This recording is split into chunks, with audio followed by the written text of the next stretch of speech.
All right, well, welcome back to another session of the workshop in the history of material texts. I'm Zach Lesser, professor in the English department. I organized the workshop along with Jerry Singerman, humanities editor emeritus at the Penn Press, and John Pollock, who will enter the room soon. He's busy doing other Kislak duties, and Peter Diamond, who's the Brisbane-Schoenberg Fellow in the history of material texts. And makes everything run smoothly. He's passing around a sign-in sheet. If you are not on our email list and would like to be, just add your email address and Peter will add you to the list. Please put your name down in any case, so we have a count of how many people are here. We don't do anything with that, but we always like to keep track just in case on the off chance, or maybe the slightly more on chance that we get asked to justify the investment the university makes in this workshop. For those of you on Zoom, the chat is open. You can ask questions in the chat. Peter will raise them during Q&A, or you can use the raise a hand function to ask your question live. If you'd like to get on our email list, you can just put your email in the chat, or you can go to our website, pennmaterialtext.org, where you can find a link to sign up, and you can also there find a searchable database of all the talks going back to 1996, which reminds me that the workshop itself is now entering its 33rd year, an important number, hopefully not an ominous number for us. The workshop was founded in January 1993 by our speaker today. So it's always a great occasion when we get to welcome him back to give a talk. So I'll keep the intro brief because Peter's a very familiar face and laugh around here. Peter, of course, has written a number of field-changing articles and books, too many to list. These have been written with a string of co-authors, also too numerous to list, but a number of them are here in this room or on Zoom, so you know who you are. We know who we are. But I just want to stress in this intro that this workshop has been immensely influential in this field. It's been the incubator of so many important books and articles by people who've spoken on these Monday nights over the past third of a century. And it's generated similar workshops at so many other universities around the world. I think it's fair to say that without this workshop, the history of material texts, the history of the book would be vastly different. It's hard to overestimate the impact this workshop has had. I really think that. And that's entirely due to Peter's vision, his energy, and his unmatched capacity for convivial eating, drinking, and discussing. And I think of it as like an emblem for his work as a whole, which has always taken shape through conversation and engagement with colleagues, never in isolation or in emulation. I truly find him a model for intellectual work driven by curiosity, following the work where it leads, for the sake of advancing knowledge, not one's career. And so tonight, Peter will no doubt destroy this hard-won reputation by talking to us about pornographic printers. So please welcome Peter Stallybrass. Okay, so thinking about collaborations, I mean, this really is a homage to all my colleagues here, but above all, to the librarians that when I first came here to Penn in 1988, I basically apprenticed myself to John Pollock, who was then a graduate student, but nonetheless, he was here. I wasn't even born yet. What are you? And to Lynn Farrington, with whom I've taught. And then the other person who this talk is really dedicated to is Jim Green. And I went to the library company and literally said to Jim, I know so little about American books. You know, I'd worked almost entirely upon Shakespeare up to that point, and cultural studies, quite other things. But I learned just about everything I know from the librarians in this area, and also at the Folger and other libraries. But you know, above all, I do think that libraries have been the places where I've been happiest, and where I've learned the most. And so, thank you all.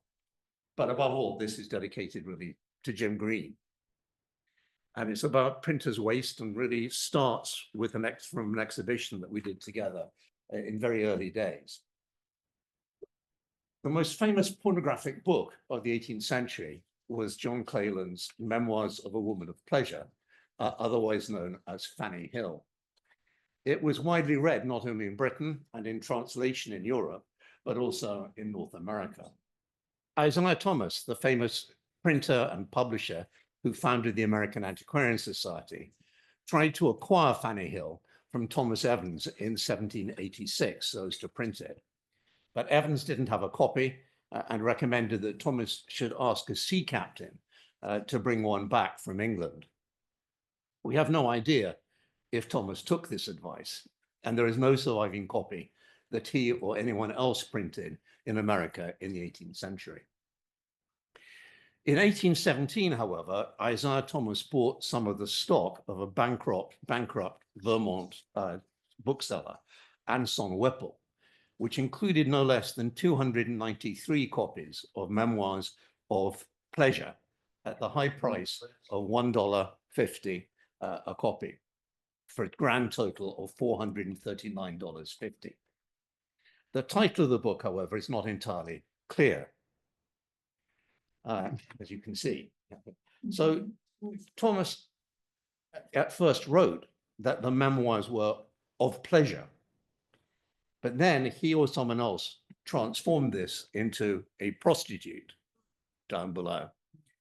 And so this is, I'm very grateful to Peter Kitchell for doing this, for actually disentangling these two words. So you get this hybrid word then, prostitute, pleasure. My own interest in Fanny Hill started some 20 years ago when Jim Green and I did an exhibition on material texts at the Library Company of Philadelphia. Jim told me that the LCP had a copy of an 1811 children's textbook, The American Reader, which has on the title page one of the most repeated phrases that one can find in every kind of book from the period, directed at the moral improvement of girls and boys. Train up a child in the way he should go. And it says, for the improvement of youth in the art of reading and speaking with propriety and beauty, and for the cultivation of a correct moral taste, particularly for the use of schools. And it also has this famous quote from Pope, just as the twig is bent, the tree is inclined. As Asa Lyman makes the purpose of his book perfectly clear on the title page. So it's hard not to imagine that the binder or whomever had a sense of humor when he or she pasted down a marbled leaf with now just legible phrases like lascivious touches or with an O. The problem today is to read a book that has endured very heavy handling. Here anyway is what the overmarbled fragment of Fanny Hill looks like. But fortunately, we have the details. This is at the Library Company, they're not the American Antiquarian Society. This is a sheet that's marbled on the other side, so it's been taken off. So one side is marbled, which you normally did. So this is actually the text. And so the actual passage starts midway down. And this is actually the scene of lesbian masturbation between Fanny and Phoebe near the beginning of Fanny Hill. Instead of which her lascivious touches had lighted upon a new fire that wantoned through all my veins, but fixed with violence in that center appointed them by nature, where the first strange hand were now busied in feeling, squeezing, compressing the lips, then opening them again with a finger between, till an O expressed, oh, sorry, I've done the wrong thing, till an O, expressing her hurting me, where the narrowness of the unbroken passage refused its entrance to any depth. Okay. Incidentally, one of the ways it's easy to see whether this is specifically the same edition in different copies is by the line endings, but also by a misprint here, which is, I keep doing this wrong thing. I had this, so this word here, sight, should be size. So it was corrected in most editions. So just down here, the sight or size. The passage comes from near the beginning of Fanny Hill in a scene of lesbian seduction where the experienced wanton Phoebe masturbates the innocent Fanny. There has been excellent research on these marbled sheets of Fanny Hill over many decades, continuing with the work of the present curator of printed books, Elizabeth Pope, to whom I'm greatly indebted. But how did these sheets come to be waste in the first place? After all, there was a continuous demand for Fanny Hill, although it was always a risky business to print and market it. As Clarence Brigham observed in his typescript notes in the American Antiquarian Society, Peter Holmes of West Boylston was arrested in 1818 and indicted at the June 1819 session of the Court of Common Pleas for having sold copies of the Memoirs of a Woman of Pleasure, also an illustration from the book. The case was put over to December 1819, when he was fined $300, also costs of $75.33. In the complaint, it was alleged that he had sold copies to William Fitch of Stirling, Ezra Bigelow of West Boylston, and Clark Whitmore of Worcester. It has largely been assumed, wrongly in my view, that the overmarbled waste sheets of Fanny Hill came from an edition that was, around this time, probably a bit earlier, that was either printed by Isaiah Thomas himself, because he'd been wanting to print it, or at least by someone in his orbit in New England. But due to a series of serendipities, which is really the heart of my paper, it now seems most likely that the sheets were in fact from an edition printed in Philadelphia in 1806. The first clue was when Jim Green discovered that Fanny Hill was being printed in Philadelphia without ever being published. So it was printed but not published.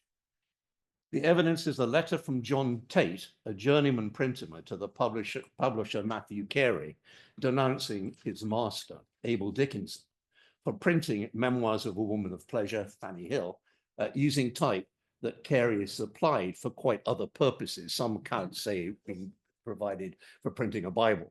And so, the notion of it being used to print Fanny Hill, particularly obnoxious. So this is the letter. Philadelphia, July the 3rd, 1806. Sir, as a gentleman that encourage all kind of good morals, and has a family, I make bold to inform you that your small pica type that Mr. Dickinson had on your account has been put to a bad use. Mr. Dickinson has printed on your type the Memoirs of a Woman of Pleasure, otherwise called Hannah Hill, and the abominable plates are engraved in this city. Now, sir, that you may have no doubt of the certainty of the business, I have worked upon it as far as signature G. Sir, as a man that has had a family, I think it my duty to God and my country to let such business be known to you. John Tate. P.S. If he denies this, bring me forth, and I will proof it and more. Despite the quite good hand in which the letter is written, so it's quite good handwriting, it is clear from the peculiar punctuation, the Memoirs, of, a Woman of Pleasure, otherwise called, Hannah Hill, and the spelling, abominable plates, good morels, that Tate was a pressman rather than a compositor. I mean, you'd need to have better spelling than this to be a compositor. But the reason to believe that it is specifically these Philadelphia sheets that were over-marbled and used in New England bindings is that the library company has a second copy of Asa Lyman's The American Reader, also covered in printed waste, but waste that had not been previously analyzed before Jim and I looked at this. The fragment comes from a sheet. The fragment of a sheet on this second American Reader is from John Foxe's The New and Complete Book of Martyrs, published by William Durrell in New York in 1794, more than 10 years earlier than the edition that Abel Dickinson was trying to publish in Philadelphia in 1806. This waste from two different books, printed in two different cities, in two different decades appeared at first to have no connection to each other. But working on Isaiah Thomas's accounts in Worcester, I discovered that the New York edition of Foxe's Martyrs had been so unsuccessful that the unsold sheets had been bought up by Thomas Boat in Philadelphia, who repackaged them under a new title. The new title was A New Universal History of Martyrdom, just a year after the Fanny Hill that I've been looking at was printed in the same city. So you actually have, within a year of each other, a repackaging of the 1794 in Philadelphia, just after Fanny Hill was printed, but not completed. It was waste sheets from this Philadelphia edition that, although printed in New York in 1794, were, I believe, recycled together with the Philadelphian Fanny Hill sheets in 1807. The only American marblers at the time, and so these are marbled, the marbling obviously is fairly faded, but in my view at least, it would have been easier to read, not more difficult to read. All the best copies I've seen are perfectly easy to read the text underneath, and it's the bad handling that actually makes it harder to read. Okay, the only American marblers at the time were working in New England, and it was from one of the two marbling families there, Herbert Daniel and Samuel Mann, and Caleb and Elijah Burbank, that Thomas must have bought the overmarbled sheets of both Foxe's Martyrs and Fanny Hill that were used in the binding or rebinding of some of the books in his library. Both families of marblers are recorded in Isaiah Thomas's accounts. This recycling of waste printed sheets should not surprise us, since recycling is at the heart of printed books. From the recycling of linen and cotton rags to make paper, to the recycling of pieces of movable type from word to word and volume to volume, to the recycling of woodblocks to produce images, often for centuries. And I've been tracking some of these woodblocks, one at Smith College that was used for first made in the 1560s, was still being used to illustrate herbals in the 19th century. So you've actually got huge changes in knowledge about botanical knowledge, but the same image is actually physically reproduced, and they were finally sold in the 20th century. Many collectors have a copy of these particular woodblocks.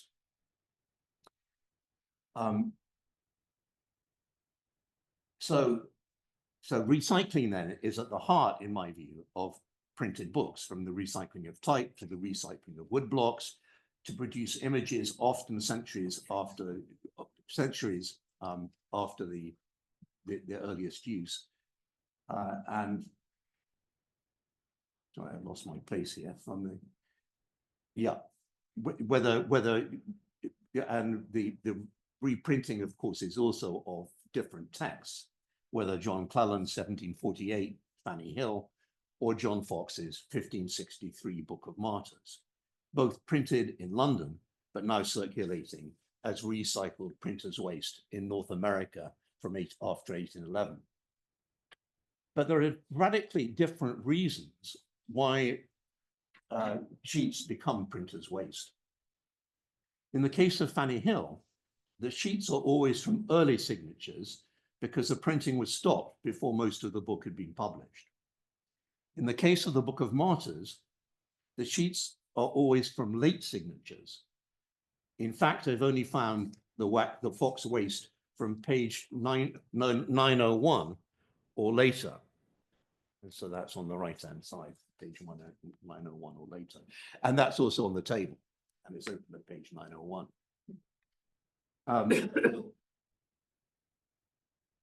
At first, I could make no sense of this. The waste sheets from Fanny Hill are the result of a dramatic case of censorship.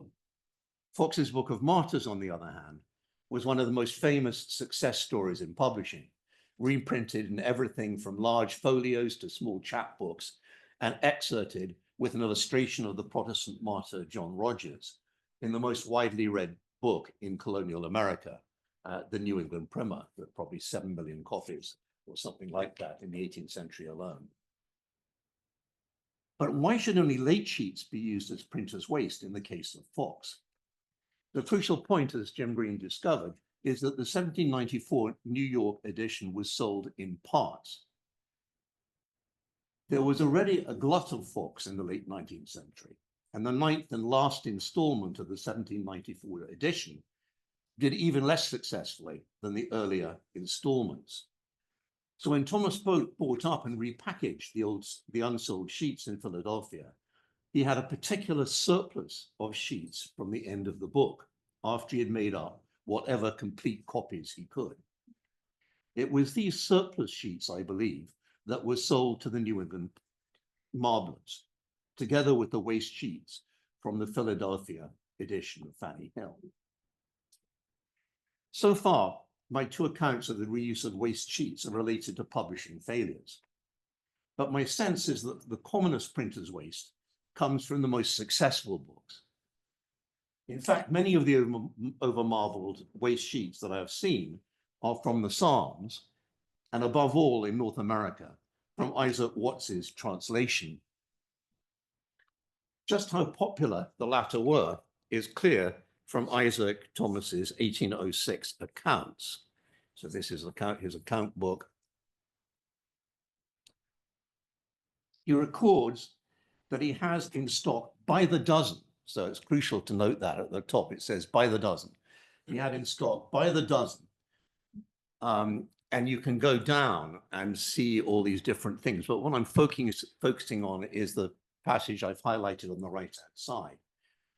By the dozen, 28 of Watts's hymns in octavo, 33 dozen, in each case, a dozen of his psalms in octavo, 88 of his hymns and psalms in octavo, 596 of his hymns and psalms in duodecimo, and 26 hymns and psalms. And I don't know if anyone can make this out. I can't make it out anyway. It looks to me like MLB BD, and I'm presuming it's something about bound.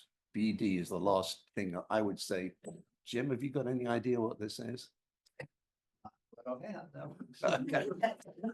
Anyway, so I got Yeah. Marble. marble. That's what I would like it to. I would like to believe it was marble bound. You know, that's that. Yeah, that was described by anything. Sorry. Three. Yeah, so that's what I was hoping anyway. But anyway, I couldn't actually figure it out. So if it's marbled bound, then you know there aren't so many of those, but it's 506 anyway of his psalms and hymns and psalms in duodecimo. And so this makes a total of, by my calculations, 9,252 copies of Watts. It's a lot. But it was often, indeed I would say usually, impossible to use all the printed sheets to turn into books. If printers wanted to make 1,000 copies of a quarto book made up of 10 sheets, the sheets would be put into 10 heaps of 1,000 sheets each. So you just have to imagine what you do when you print. You print 1,000 sheets, you know, of the first sheet. So that's 1,000 sheets, then another 1,000 sheets, then another 1,000 sheets. You know, you go along down the whole thing. And then when they're ready to be warehoused, you go along picking up one sheet from each part. So you take, you know, so you just take, this is the first part, you go on the other way around, I'm doing it the wrong way up. So that's, and then you would fold it in gatherings. So it would actually be, you'd probably fold it into gatherings for warehouse. So the crucial point is that you do it in these heaps, one after another. I got to. I don't seem to have a paper anymore. It seems like I think there we go. I think I'm not. I hope I'm not that far off anyway. Okay. 5. Complete chaos. Okay. I should never have done that. Okay. I think I'm. No, yes, I am. Okay. Yes, I can find out where I am. Okay, if printers wanted to print that to make 1,000 copies of a quarto book made up of 10 sheets, the sheets would be put into 10 heaps of 1,000 sheets each. The first with, say, page 1 to 8. So in a quarto book, the first sheet might make the first gathering. So it actually makes, a quarto sheet will make 8 pages, an octavo sheet will make 16 pages, so which is a perfectly reasonable size of gathering. So the first heat then would be 1,000 copies of pages 1 to 8. The second would be 1,000 copies of page 9 to 16. The third would be pages 17 to 24. But if there was anything radically wrong, which there usually was, with the paper or the printing on even a single page of the sheet, that would mean that the whole gathering, in this case, a quarto gathering, would be worthless. It'd have to be thrown away. So what that means then is that you lose a whole copy of the whole book. In other words, that you can't just chuck away one gathering. You can't publish a book with missing one gathering. So you have to get rid of all the other gatherings, or you have to do something with them. We'll see, there are choices of what you can do. So you literally, if you can't use the gathering, that one gathering or one sheet that's been ruined, you can't use any of the other sheets that would have made up that copy. Isaiah Thomas himself makes this clear in his 1809 account book when he records, and it's hard to read at the top, but it actually says, books in sheets imperfect, which have been examined and cannot be completed. Okay. And then he goes on, the first one he gives is 52 Boyle's voyages, wanting signature N being the last signature, and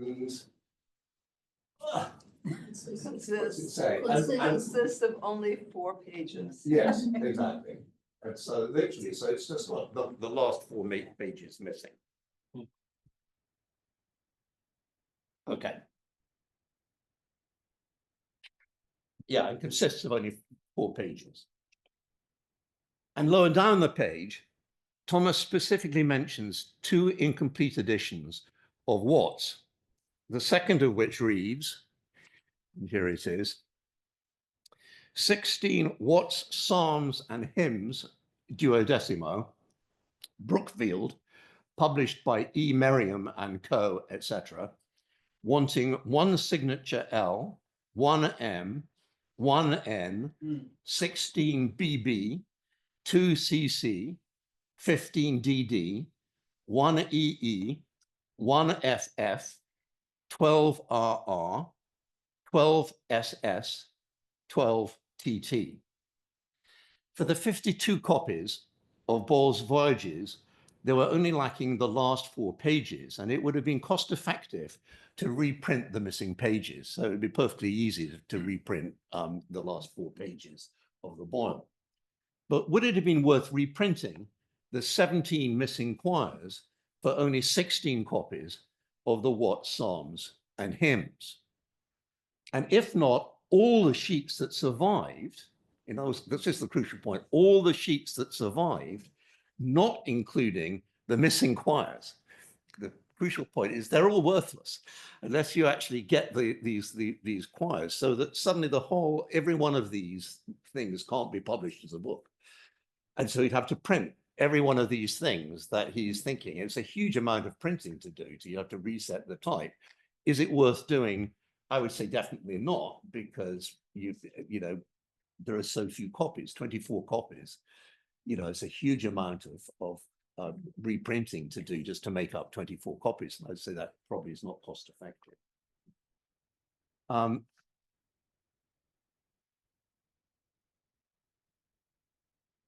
I have indeed found printer's waste from the specific edition that Thomas records, published by E. Merriam and Co. in Brookfield, Massachusetts, pasted on the binding of an 1810 New England primer at Yale. And this is it.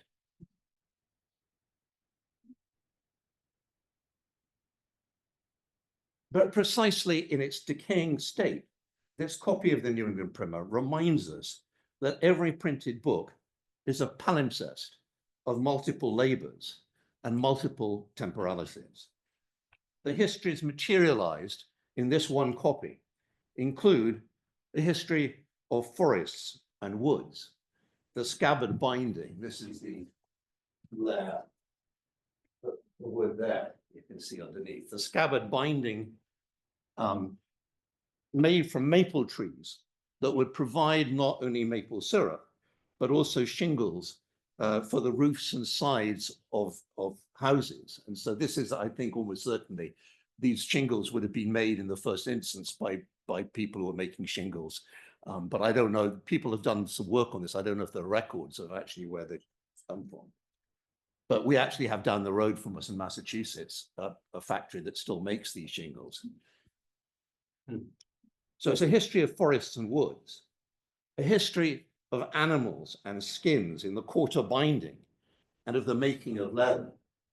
So the quarter binding is that brown thing, top left, there's a bit of, which goes round the, so the quarter binding actually goes around the spine. So a history of animals and skins in the quarter binding and of the making of leather.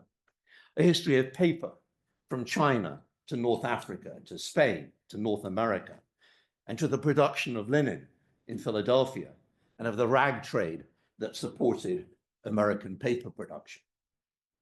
A history of marbling from the Ottoman Empire to New England. It is these multiple labors and multiple histories that have been, for me, the most challenging and fascinating aspects of the analysis of material texts.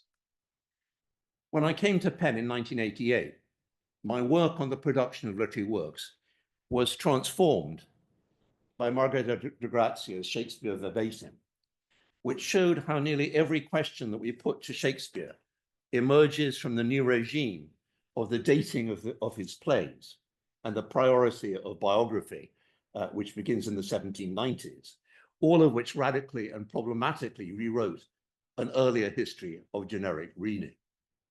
There were, in other words, no way that one could reach back to Shakespeare without interrogating our very categories of thought that have been shaped by the labors of later editors and critics.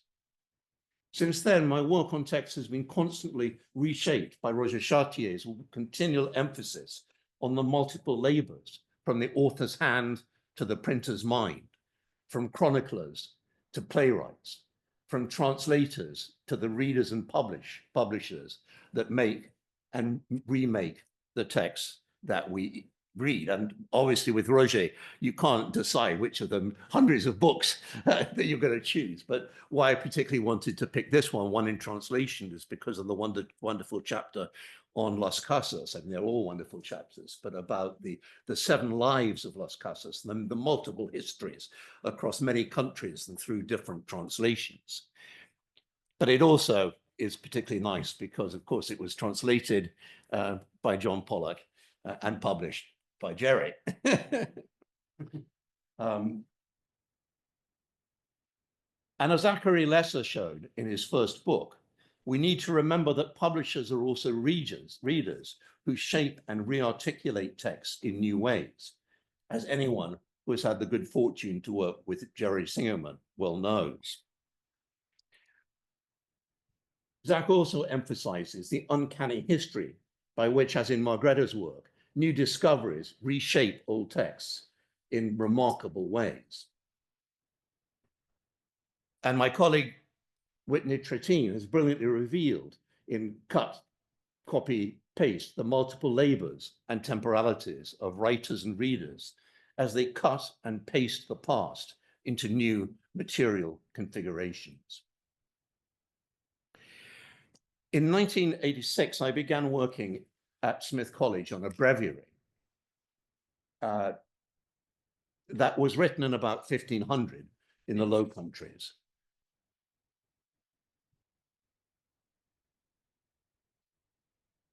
And it was transformed into a collage of multiple printed and manuscript texts as it was corrected and added to with the celebrations of new saints. And it appears on the cover of this wonderful book by Gil Harris, Untimely Matter in the Time of Shakespeare. But this was actually a photograph I took back in 1986. You can see all the different labors at work in this. You can see up here, there, the apostolate has actually, it's a little bit of paste over, so that's correction. So you start with, these corrections were done relatively early after the manuscript was made. And there's even, just above the apostolate, very oddly, there's a tiny piece of paper, blank paper, that's been pasted to obscure something. I can't see what it is. It's just so tiny, you can scarcely see it. It just looks like a whiter thing. Down here, you've got some Anthony of Padua. He's a 13th century Franciscan. He's being added, you know, I've actually been able to date this handwriting to approximately 1610s by other of the saints that have been added in the same thing. Then there are printed texts. This has to be, I can't date this, but it's St. Catherine well, she's not St. Catherine. She is the blessed. So there's a stage of beatification before you get canonized. She was beatified in the 17th century and canonized in the 18th century. So it has to be printed sometime between the 17th and maybe during that period when she was beatified. So it's the blessed, and so that's of Bologna, Catherine of Bologna. And then this is St. Rose of Lima, who was canonized in the 1670s. Do you know, David? I think it was 1670s, I think. So anyway, she was one of the first North Americans. So I've been able anyway to figure out at least 17 different hands in this manuscript that's been added to. So you've actually got this sort of perpetual rewriting and bringing up to date. So I've detected so far 17 different hands in the breviary from the 16th to the 19th centuries with added material pasted in from earlier medieval manuscripts. They actually cut up earlier medieval manuscripts, which had probably fallen apart by that point to make it look nicer. This was obviously a labor of love by professionals and amateurs over centuries. But the recycling of material waste also attests to moments of radical disjuncture, like the dissolution of the monasteries, when thousands of medieval liturgical manuscripts were cut up to make, among other things, the bindings on printed Protestant prayer books. We should never underestimate the significance of a past that is quite literally to hand, and of the economics of recycling that rematerializes the past in the present. That's it.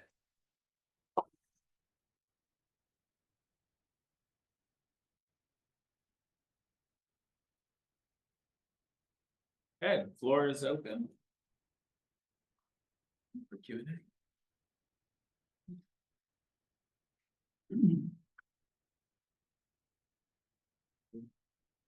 Peter, that's fascinating.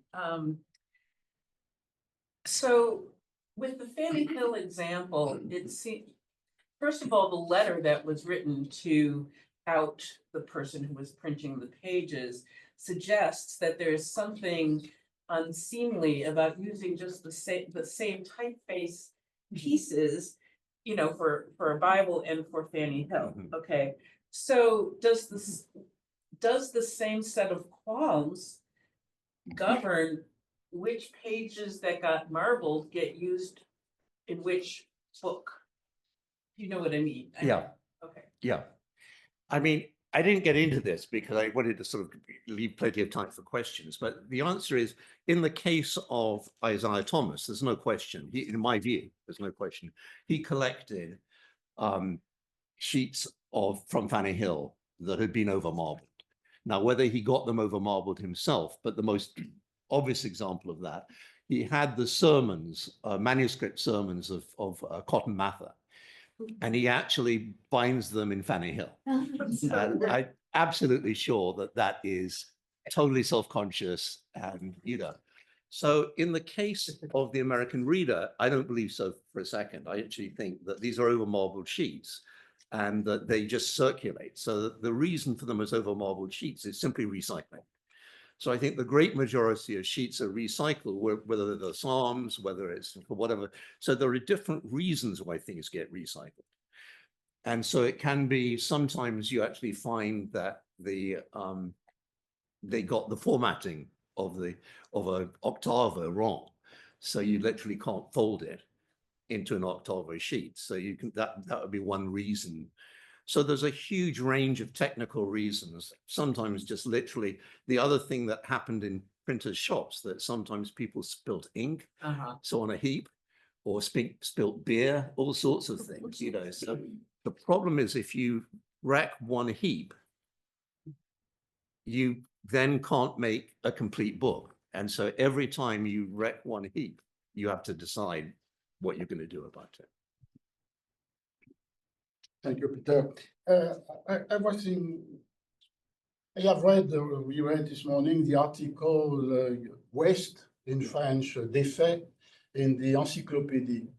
And on the one hand, it will be comforting your argument, because the end of the article said that the leaves which are remaining, the sheets which are remaining are called défaits, from the Latin defectus, because together they cannot form complete copies.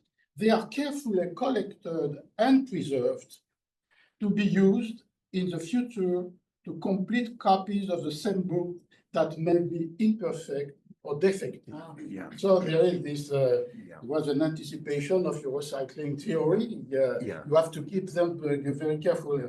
The other element in this article, which is very short and I think likely written by a printer, as other article in the encyclopedia about librairie or imprimerie, is the fact that the reason for the presence of the waste or defect.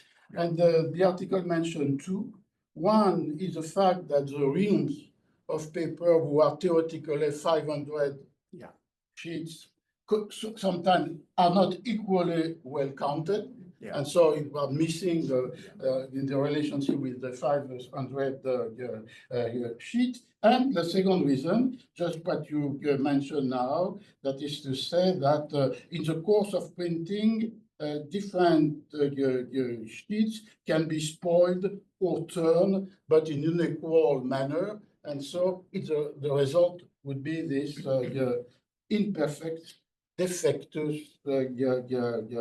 presence. So you attributed at a certain moment the existence of the West to publishing strategy. You say sometimes because it was a failure or because it was an extreme success, but the result was the same. But how do you balance this relationship between the West created by erroneous or happy publishing strategies with the technical definition in the encyclopedia? That is to say, there are some sheets which are spoiled or torn, and so they cannot be used for the complete volume, or the fact that in the printing there was an uneven quantity of sheets, in spite of the fact that normally a room RAM is 500 sheets.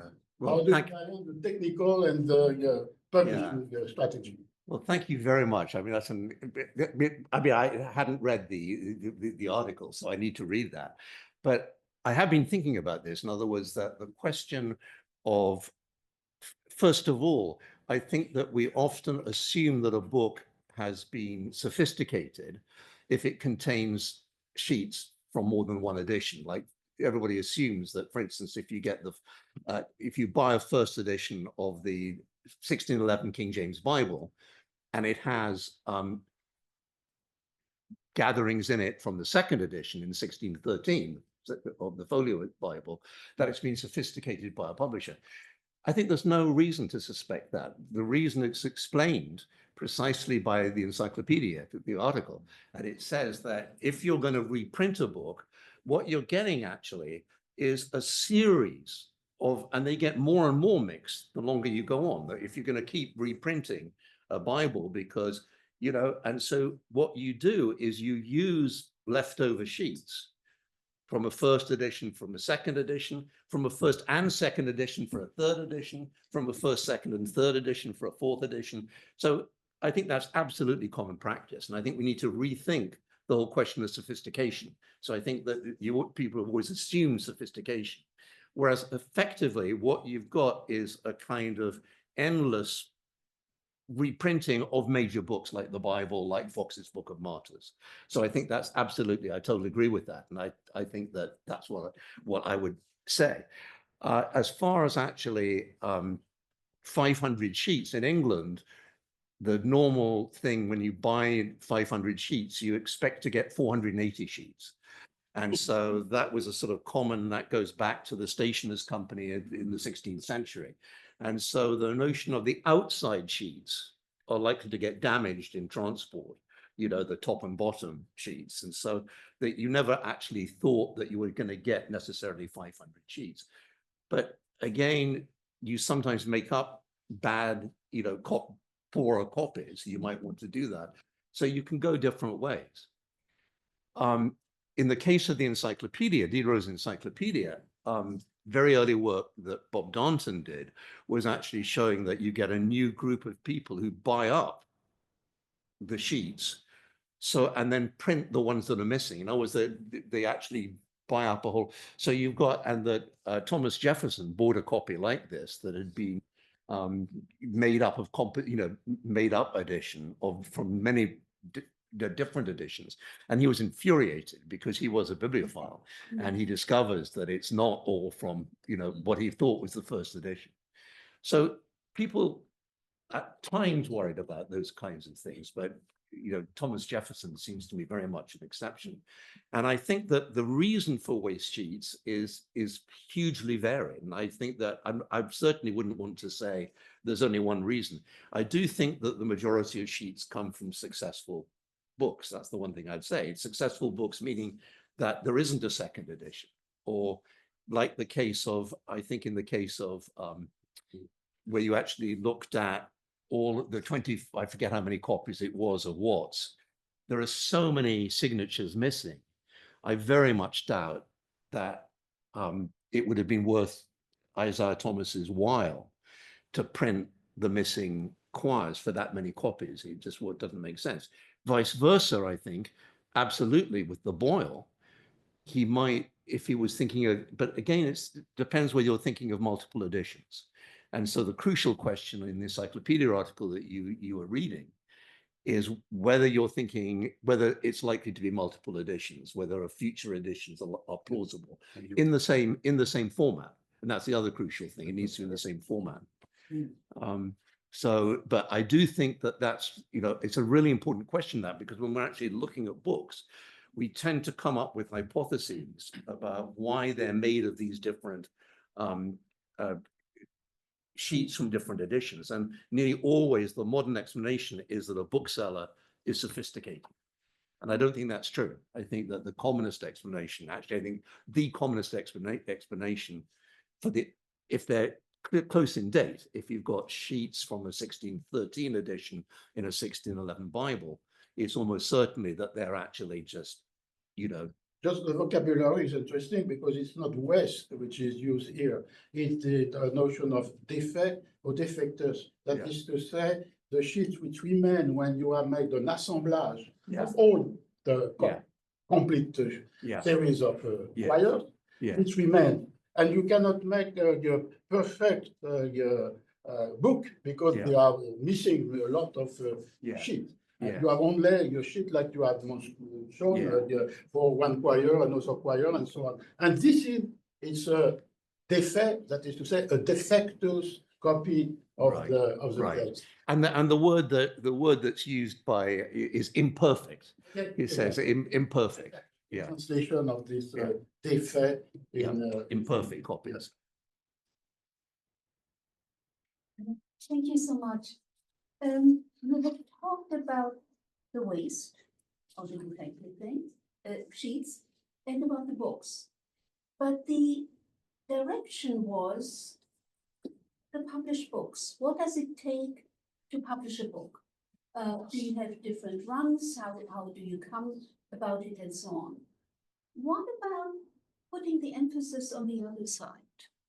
And not talk about waste or defect, but surplus. Because what it is a surplus production. And so we are in an economic theory where you have to produce surplus value to get anything. Can we think about not as the book at the end, but at the paper production of surplus as something that makes the publishing industry go on? No, I like that. I mean, it is a big debate. Waste isn't, it's been a big debate amongst people who use this word waste. So some people disagree with using the word waste at all. I like the word waste because at one level, it does seem to me, I mean, there are all sorts of things of waste, which is surplus. That's the way I think of waste. Waste is surplus as well. It's both. So if you think of, you know, one of my favorite things is from one of the great levelers of the 17th century says, religion is true manure. Religion is true manure. Well, manure is waste, you know, at one level, but it is also manure. It's actually, it's what makes things grow. And I do think to that extent, but it is, sometimes it is waste and sometimes, the other thing that makes it to me waste at one level is how long these sheets sit around for. It means that they are thought of as surplus, but not necessarily, I have not talked about that. It's not necessarily for books. It can be used for lavatory paper. It can be used for a range of things. In other words, what it is, it's certainly surplus, but it's not necessarily surplus for printing or publishing.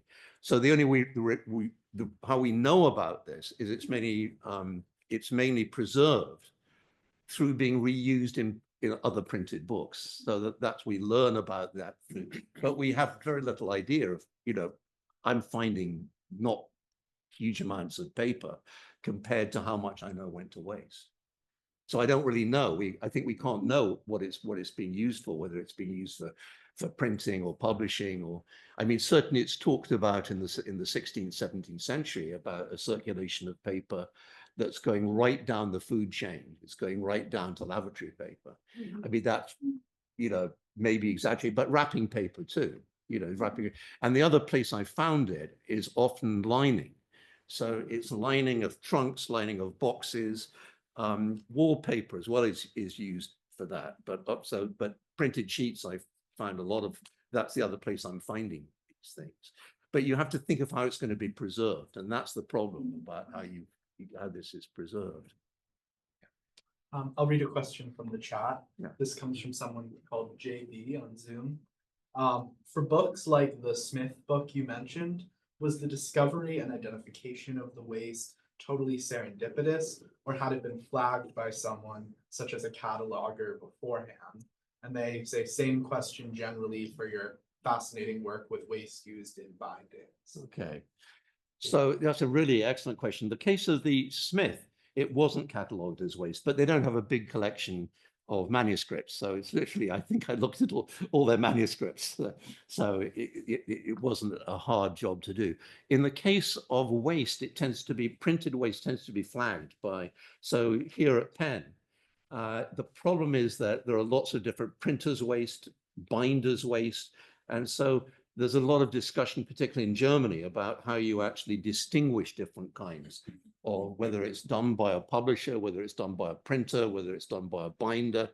And in a way, what I'm looking at, all of this could be called printer's waste because, you know, but it could also be called binder's waste because it's been overmarbled.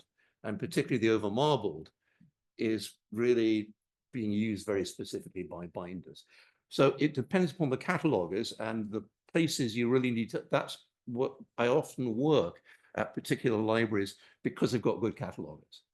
And so the places I work most intensively, I mean, Penn's great for early books, you know, anything printed before 1500 has been really pretty wonderfully cataloged, but I go through the Folger, I go through the American Antiquarian Society, I go through the Library Company of Philadelphia. So, you know, that if you've got good catalogers, they do put normally printed waste or something like that. So waste is there in the catalog.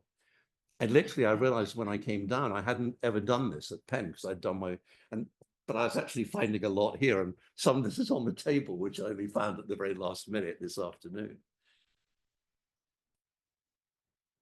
Another question about, I guess I'll take this off. Another question about the printer's office. So in the letter from that apprentice, in the postscript, he has this cheeky little pun. I assume it's a pun on proof, right? I'll Proof. prove it to you, but I'll also proof. You're right, right, Is this, I mean, would he have been bored proofing? Like, Right. what did you yeah, right. Well, I would love to believe that it's a deliberate pun. It has to be said, the spelling is pretty much all over the place, you know. So you've got abominable plates, you've got, so whether it's, but I do like it, and the notion that it's certainly a word he would come up, he would hear in a printing shop, you know. So proof it or more, and you know that you've got. There's a great book by Tony Grafton on correctors, you know. So correctors are a crucial people in the printing houses, and so proofing it is something, it really matters, you know, that they really do that. So I do like it. I've always been attracted to that. But I was actually going to originally use it as an example of a misspelling, as opposed to. But I would like to believe it's a pun. And for us, I mean, there's no reason why someone couldn't be both. It could be misspelling and a pun. So obviously the focus of this is on like printer's waste, but have you found any examples where it might be like handwritten waste that has been also used in bindings, or was it perhaps a thing where like those were treated differently? Because I would imagine that when you're depending so much on correspondence, Yeah, that is like also going to be incredibly common. Yes, absolutely. So first of all, there are examples here of handwritten waste. This one here, I think it's okay to hold up. There's handwritten waste, and I've been working on. It's from a legal document, I'm presuming, but it looks like it anyway. So yes, I think it's very common to use manuscript waste, either amateurish, I find amateurish, and professional. So one of the things I just mentioned in passing was at the end of the talk, but I've been working on the articles, the 39 articles for the Church of England, in a copy at the Folger, which both has at the back, the minister has to actually fill in a form by hand to certify that he agrees to these. So when he actually becomes a minister, he has to fill it in. But the binding, the outside binding is a medieval 13th century Bible, a bit of a 13th century Bible. And then inside, there's someone who's done handwritten in the late 16th century. So they've just written the same thing again and again and again, some kind of proverb, you know. So they've written it, so they're just doing a handwriting exercise. So they've written it 20 times.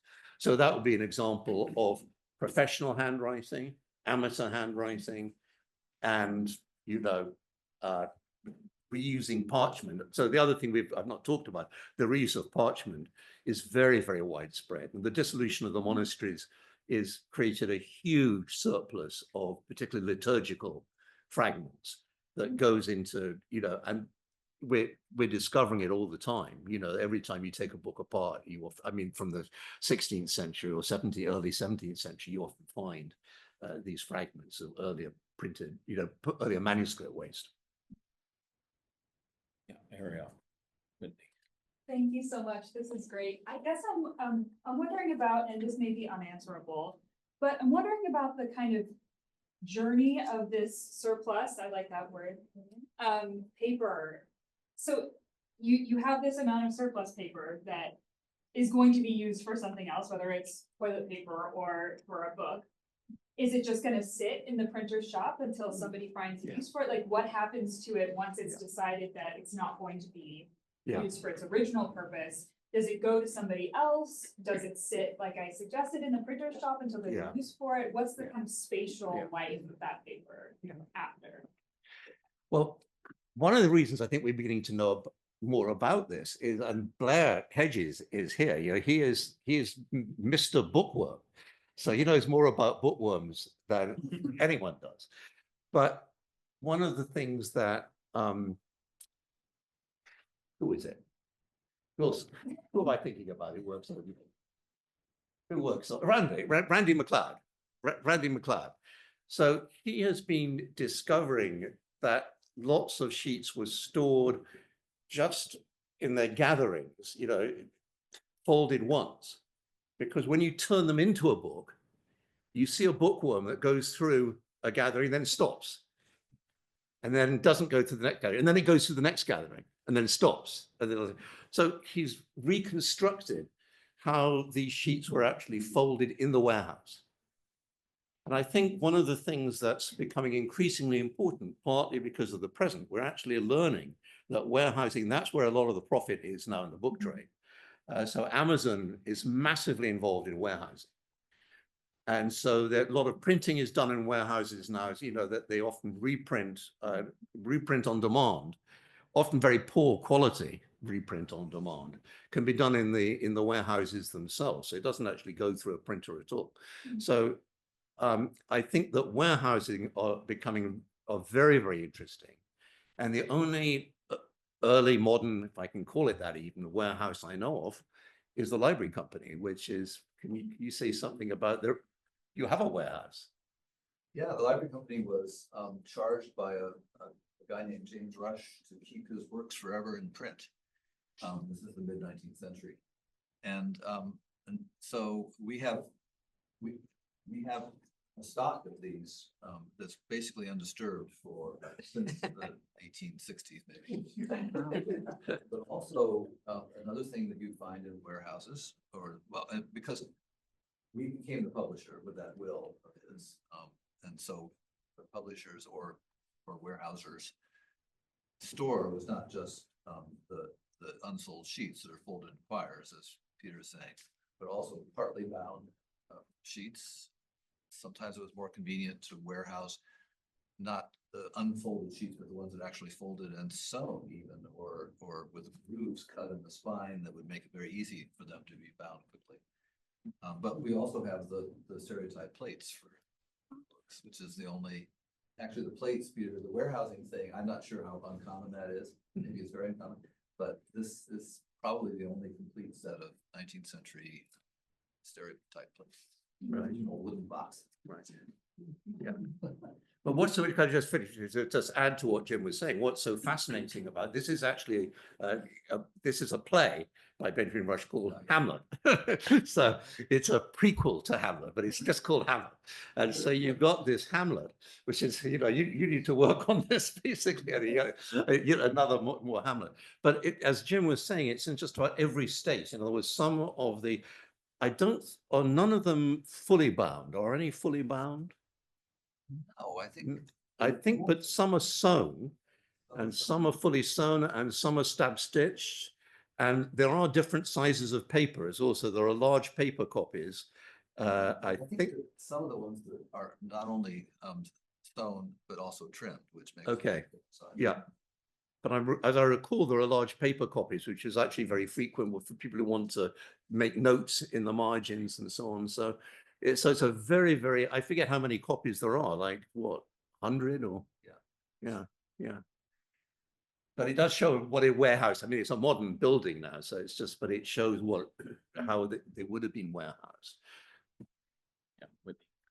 Thanks, Peter. This was awesome. I'm thinking about the over marbling a lot. So like, it's interesting to me that you're like interested in the text in some way, wanting to read the text and understand it in the kind of bigger process of that particular text production, but it was obscured, right? So, and obscured as part of a binding practice that, and I'm just piecing some things together here, so correct me if I'm wrong, but is something that's of its time, right? So 18th century, 19th century bindings, we're starting to get that kind of over marbling decorative papers, pushing towards publishers bindings, right? And then I'm thinking about like how the manuscript waste is like so often not obscuring the text, and it's just out in the open, like even the one that you just pulled up. So I'm wondering if there's almost like how you're thinking about this in terms of the history, or what you would say about this in terms of the history of like waste as a almost alternative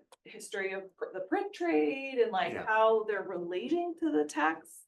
differently? And like, at what point do we see the ending of the use of the waste? Because like once you start getting it over marbled and obscured, like later you get towards the publisher's binding, which presumably isn't using much waste, but I'm not really sure at all. And then I'm also thinking about stereotyping must change these a little bit too, because you're getting less waste because you can start to print on demand, right? So I don't know, just a couple of thoughts about how you see this in relation to waste and binding. Yeah, I think that there's a lot of that's really a series of interesting questions. I mean, the first thing is that I actually did I learned how to marble. And so the first thing to say is, in my view anyway, it doesn't obscure very much at all. And I think the obscurity of what I've been showing you is about the handling of the books. In other words, I think it was much clearer and so whenever I've come across books that have been well handled, which is very rare with children's books, they're nearly always, handled to death. So that when I'm looking at most of the stuff I'm looking at is children's books. And so there you've really got very heavy handling. But occasionally you come across, even you come across account books, some manuscript books also have printed waste. And I think normally it's pretty easy to read. It depends upon the colors. And so it depends, particularly blacks and blues. If you use blacks and blues, that often does make it pretty hard to see, but nearly always reds, yellows, and you often actually have a fair amount of white to make the marbling effect in there. Because the marbling's a dye, right? Not a paint? Or is it a paint? I can't. Sorry, the Marbling. So you're like putting dyes. Like, yeah, you put dyes on water, so it just floats on the surface, and you put the so you make patterns. You actually draw patterns in the oils that you put on the surface, and then you put the piece of paper down on top of that. And every sheet is going to be different. So it's one of the jokes that is in Tristram Shandy, because it has a piece of pasted in.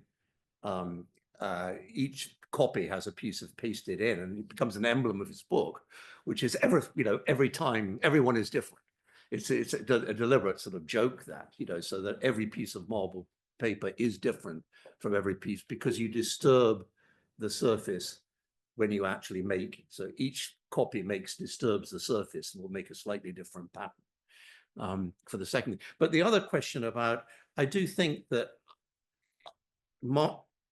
first of all, I think it becomes thought of as unfashionable to use over-marbled printed sheets. So I think that marbling becomes increasingly high status. One of the things that a friend of mine emphasized, this is a book I just picked up in Geneva, which has got printers, I'll put it on the table. Very typically in French printed waste, it's deliberately doesn't cover the whole text block. So the text block fits out, and it's meant as a temporary covering. And it became very, very common to do this, above all for novels. And so the notion I've seen lots of paintings of novels, and you can find lots of novels that actually just have this temporary binding, which if you want to keep it, you would have it rebound. And so you'd have it rebound in a permanent, but this isn't really made as a library book. So it's made, and that's of course true to this day, that if you get a paperback, most libraries will turn it into a hardback to make it into a library book. But I think one of the reasons it's made so clear that this is a temporary binding is it doesn't even cover the text block, whereas the whole point of a binding normally is to protect the text block. So it comes out further than this, but this is actually the common way to do it through the 18th century. It becomes less, the 19th century, what I'm looking at is very different, because this is just a paper binding. And this has been glued down onto the marbled paper. But what I'm looking at with the children's books, they nearly always have scabbard. So because children would destroy something like this. So for children, you actually, paradoxically, you need to have harder support. You need to actually have, first of all, and the scabbard breaks very easily. The actual wood cracks. It's very, very thin. And so the paper does actually help to keep the wood stable. But I would say that I'm seeing less and less, and so stereotype, I do also think, is an important part of the history. As stereotype takes off, I think it becomes much less common. And so you're getting much more print on demand, you might say. You can actually, you can keep, so what you were talking about, Roger, but that's also true early on. You've got print on demand also from standing type. And so standing type is being used for all sorts of things. So almanacs, any part you can reprint of an almanac, obviously it's got to be up to date, but there's so little type involved. So nearly always the calendars, they keep in standing type, with the month. So they keep a vast amount, as much as they can, they keep in standing type, which is basically like earlier stereotype. Can I follow up on what Brittany was saying? Because I think there's something interesting. I mean, in terms of what level do you over marble?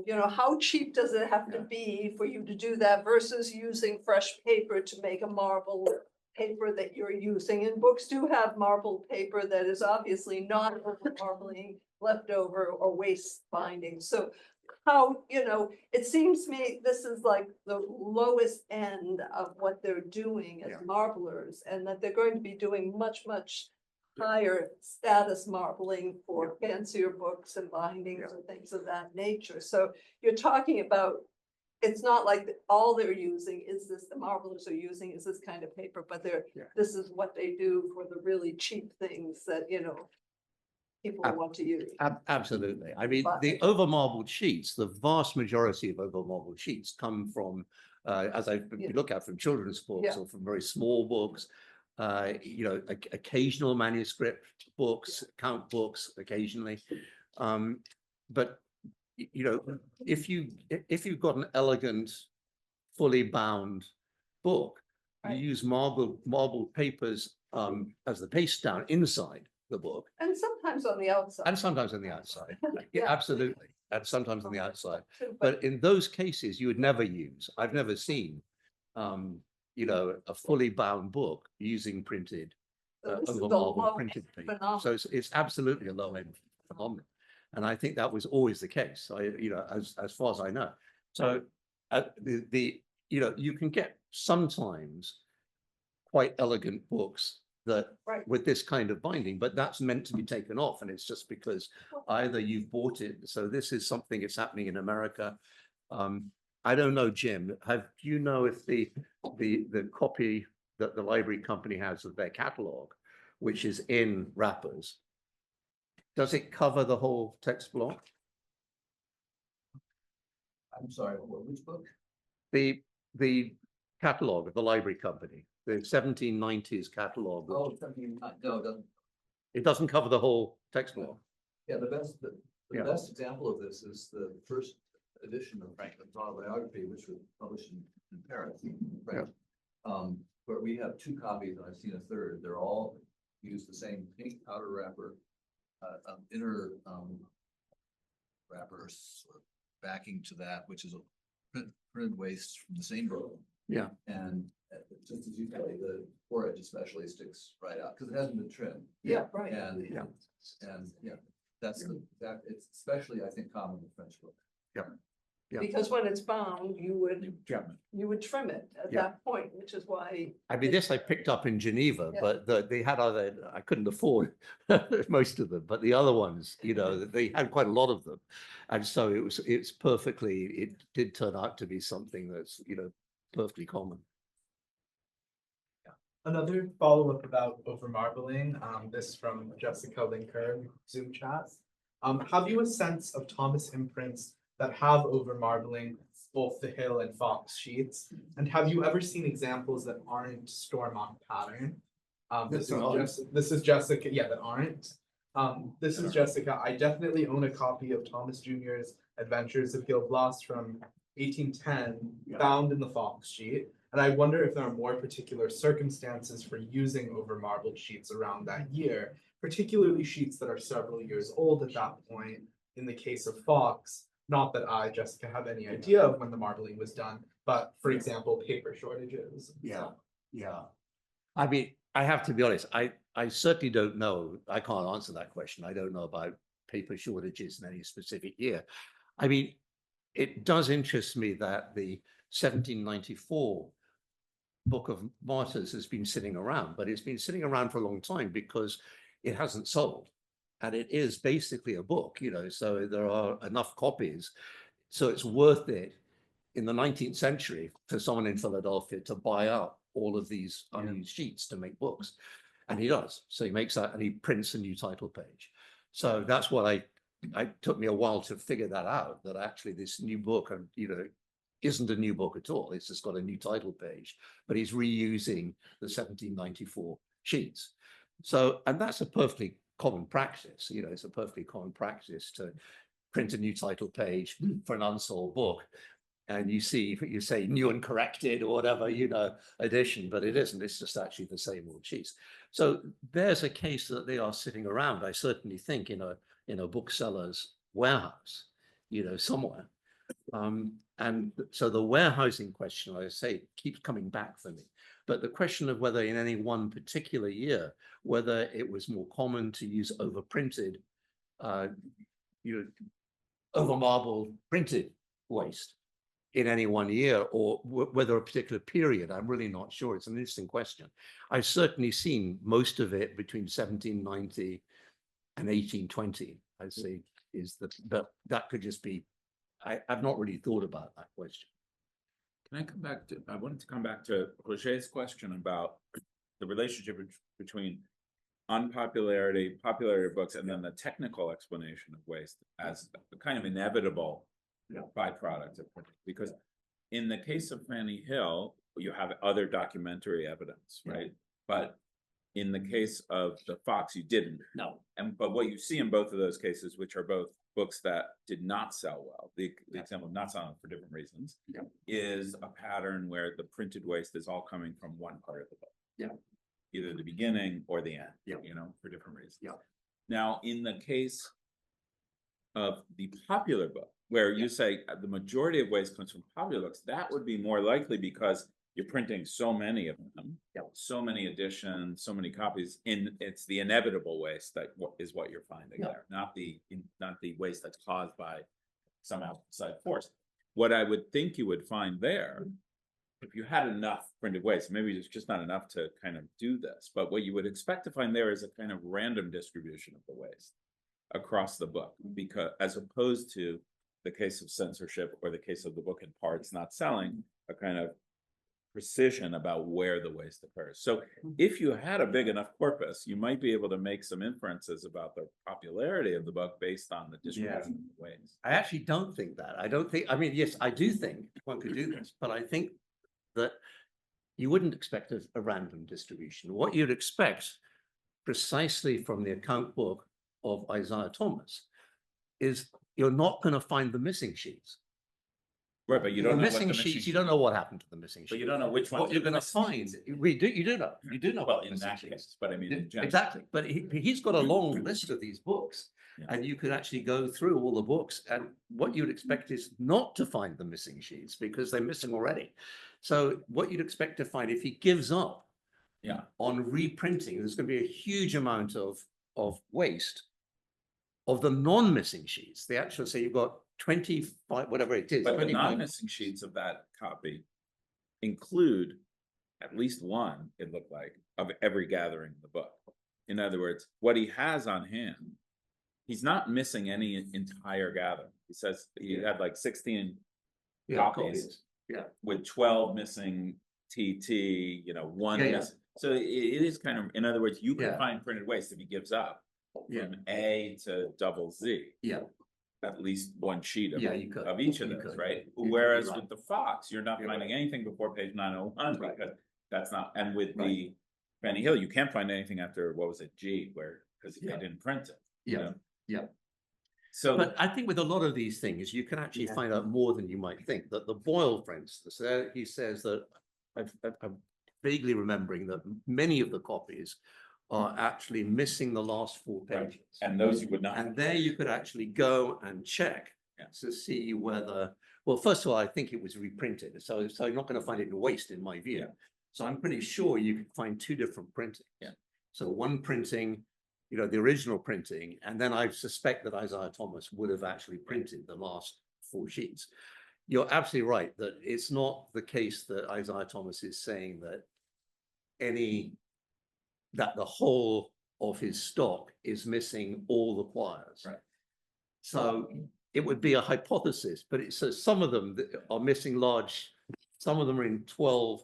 So it would Right, be and some are missing only one. exactly. The other interesting thing that I hadn't thought about that comes out of the encyclopedia article is, of course, I don't, you imagine like printers setting out to print 800 copies of something. Yeah. And you kind of imagine them counting 800 sheets, Yeah. but of course they're not. They're taking a ream and they're saying that's 480 or whatever, and then Yeah. they're then they're counting some of it. But Yeah. if the ream has not been properly counted, you're gonna get printed waste of 7 of the 8 gatherings Yeah. because the 8th heap, Yeah. was missing 2 Absolutely. or whatever. So Absolutely. that's the kind of waste that's generated random. Yeah, yeah.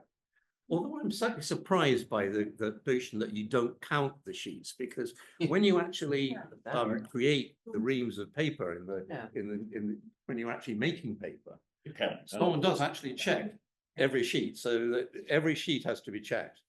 And so when you actually check the sheets, I presume that the last stage after checking the sheet is to actually count them.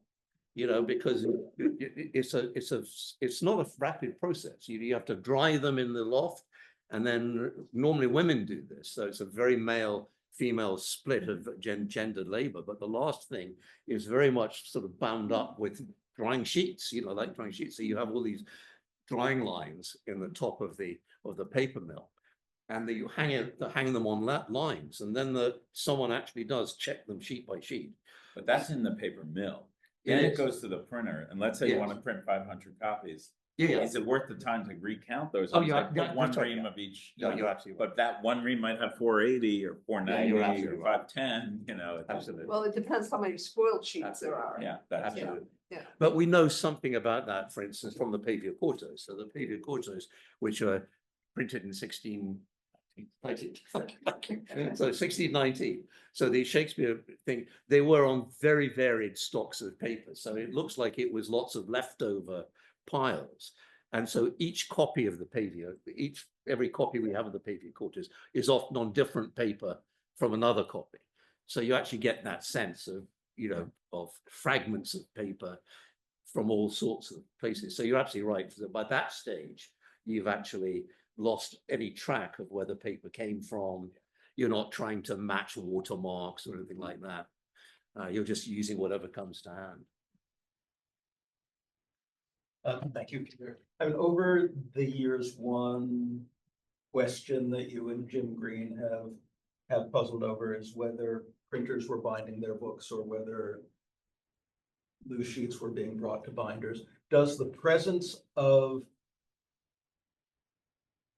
over-marbled printer's waste in a book indicate that the binding was being done by the printer rather than by a binder? So does that become evidence of the question of how common it was, how widespread it was that printers were binding their own books? And second question, is this in any way a particularly American phenomenon, or would you expect in continental printing to have the same rate of books with over-marbled printer's waste?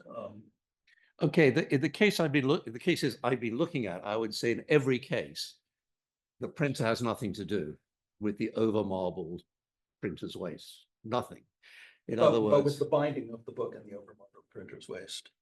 I don't think the printers are, first of all, the printer's waste is not being used in the same books as the actual printed books, so when you're finding over-marbled printer's waste, I've never found I can't think of an example where it's used in the same book as the rest of the book, so the book is, so they're separate processes. So the sheets go, in my view, to the marblers, and the marblers then actually sell the sheets to whoever wants to buy them. In the case of Isaiah Thomas, he's buying them sometimes to actually use these over-marbled printed sheets to cover books that he's selling. But mainly what I'm finding is in his case, he was using them for his own book, for his own library. And that's why I think he specializes in Fanny Hill. So I think he was particularly interested because he wanted to he'd always wanted to print Fanny Hill. And, I think he gets pleasure out of binding up Cotton Mather's sermons in Fanny Hill. And I presume it's a kind of in joke. My guess is he actually showed this to But people. what's the joke on the school kids who are getting? No, I don't think that. I think that's a different case. I think that's the case of actually just, this is. I'm people- thinking that. No, I think in the case of the library company's copies, they're just selling to whoever buys this marbled waste. And I don't think that, I don't see, so I'm finding like the American primer, for instance, the one I was showing, it can be printed in Foxe, it can be overmarbled Foxe or overmarbled Fanny Hill. I don't think anyone's any thoughts going into that because once you've overmarbled it, the idea is theoretically it's been, what's. But that's the interesting thing where you say it's legible. There's a difference between legibility and anyone actually reading it. It's like it might be legible, but it's not to be read. Yeah, but and everyone may sort of go along with that. This is my presumption, which I couldn't get into really here because it's a whole different question. I think that children are particularly interested in reading small fragments because it's decoding. In other words, when you're actually an early reader, and when I was a kid, that's one of my fascinations. Is I spent a lot of my early childhood, as all my friends did, trying to decode, Beatles albums. You try to find the codes. You listen to records backwards. But one of my favorite books is Tom Phillips. I don't know how many of you people know this book called A Humament, and it's a I forget what a repurposed treated Victorian novel. That's what it's called, a treated Victorian novel. So what he takes is this novel, not very good novel, rather anti-Semitic too, a human document, and he paints over it every page and he has these rivers of type. So the hero of it is Toge, T-O-G, T-O-G-E, wherever the word together appears. But again, what you're doing is you're trying to read fragments, and sometimes he deliberately paints over it so you can read through the whole text. You can actually read the whole text, but other times he completely obscures it. And he's actually translated Dante, he's translated Virgil, all sorts of people. So he's got a bit crazy in the sense he really does believe that this book is the key to all literature. But the reality is, if you get a stock of words, you can normally transform it in that way. So that's what he does. Every page is transformed. But that for me is very much what I love doing as a child. And I think that, children, I find it very unlikely that children didn't discover. It'd be nice to find a bit of marginalia when I printed waste. At least someone underlined or circling something. Yeah. Yeah, what do we know about Isaac Thomas? A lot. I mean, He's, he has a lot of books in Houghton, the great Bible that they have. Yeah. We know a huge amount because he actually, first of all, a lot of his library still exists in the American Antiquarian Society. So he did actually found that. So a lot of his library is there, but it's also scattered elsewhere. So as you say, bits are in. So it's all over the place. But he was trying to build up. And one of the things that's so interesting about the American Antiquarian Society is a history of American printing.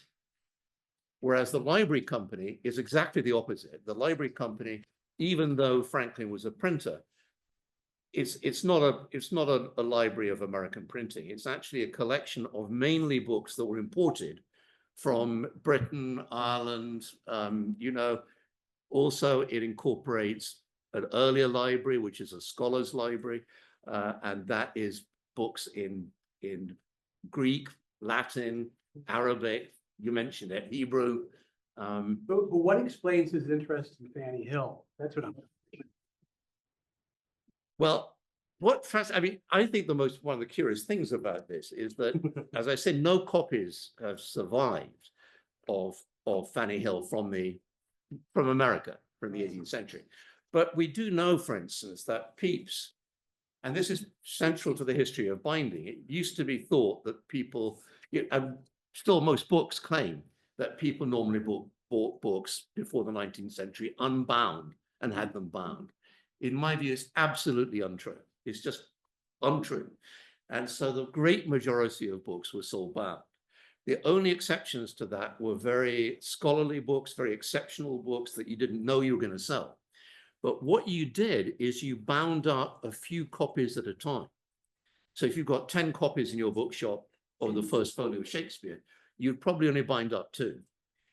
And when we've got the records of bookshops, you can see the relationship between bound and unbound books, which we have them, for instance, for Plantin's collection. So he actually binds up for ready sale a lot of his books.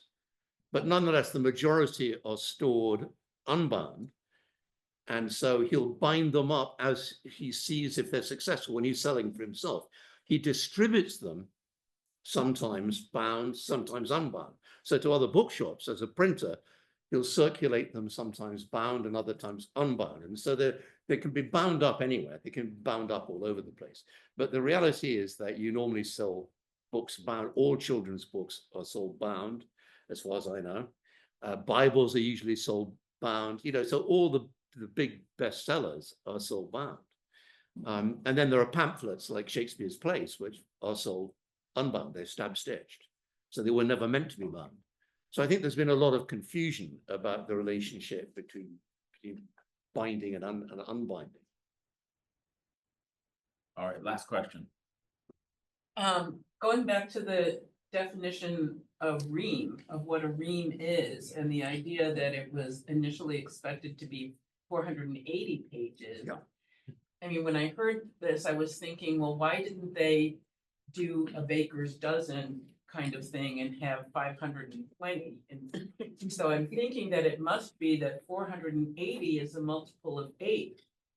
And so in terms of the quartos and octavos, that would make sense, but we don't have a word for that. And ream now has come to mean something like 500. Well, I think it did mean 500. People still 12, 8, and 6, so it would be perfect for all the sizes, right? Yeah. Including a duodecimo.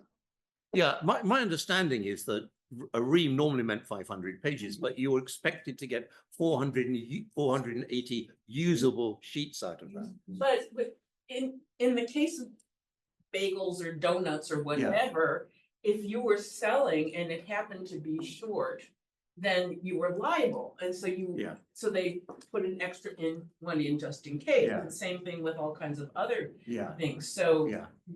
No, I think go that way. but I think it's the same principle. What you're expecting it from a ream is 480 usable sheets. Yeah, if you And got so 400. so if you get 500, you're in luck. If you've got 500 usable sheets, you've struck lucky.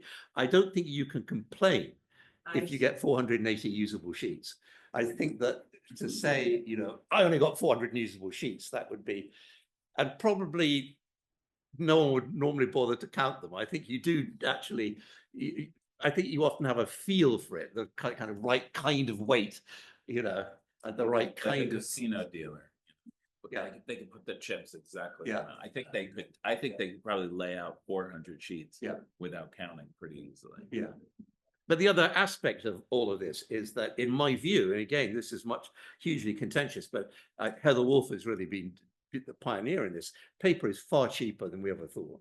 And people have grossly exaggerated handmade. It is handmade. It's made sheet by sheet. They do count the sheets, in my view. Nonetheless, paper is, you know, if you send a letter to anyone, the cost of postage is going to be so outweigh any cost of paper. I think that the standard, you know, for a standard piece of printed paper, it's pretty much, it's 0.00 something of a penny. So I think we're going to have to redo our history of for printers, it's a different question, because for printers, they're buying it by 1,000 sheets. Right. So it's huge. So it's a real investment. Printers. All right, well, let's stop there and thank Peter for another great talk.